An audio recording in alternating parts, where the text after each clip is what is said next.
Sachin Shah is a merger arbitrage specialist, a strategist, at Tullett Prebon. He joins me now here in the studio.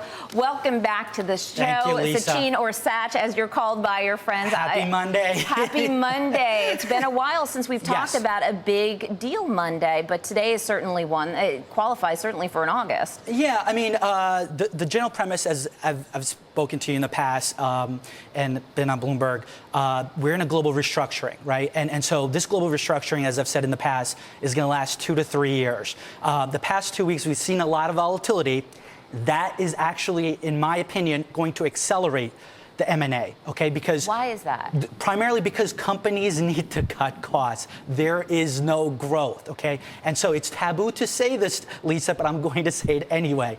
There is a maturing of Western economies, and that is one of the reasons why you're seeing the flurry of deals in light of what's happened over the past 2 weeks. We're seeing that in financial services, right? Divestitures, yeah. But Google is a different situation, It's right? a different situation, as we've talked just a few minutes ago. It's Google and it's Carl Icahn, right? So excluding those two names, we've seen announcements almost every day, probably in light of the past 2 weeks, right? And so activity, in my opinion, is going to accelerate because companies have to either decide, well, I'm not happy with my stock price. What am I going to do about it? The boards have to make a decision. They either have to divest assets, they have to make deals, partnerships, or actually do a combination of both. And they can't, and Carl Icahn here, as I quickly mentioned, Carl Icahn's letter right after the deal was announced is hitting home. It should hit home to shareholders. How so? He was talking about shareholder activism and basically giving a round of applause to Motorola. Motorola as well.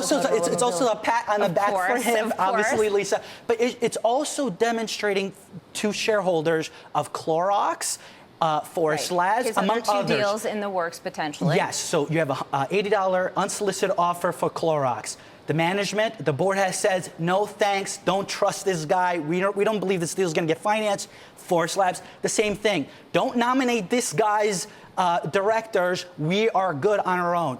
That email that he sent out said, basically, I know how to create value. I just created value for you today. If you believe in me, if you believe the board should be doing what their fiduciary duty is to split up the company or extract value, talk or negotiate to competitors or peers, that is what creates value. He knows it. He sees it. He's trying to identify that with shareholders of those existing situations. Who got the better end of this deal? Because we were talking a little bit about the breakup fee earlier. It's a big one. 20% of the deal size, right? $2.5 billion if this deal doesn't go through. Yes, it's 20% if you use $12.5 billion. A lot of people may not understand, and $12.5 billion does not take into account the $3 billion that they have in net cash. So it's 9.5. So that termination fee of 2.5 is actually 25 or 26. It's even higher.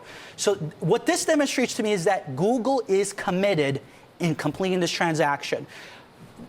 To your point, who got the better end of the deal? I think Google did. The reason why is because not only the patents, as you've already described and talked about, they're behind the curve.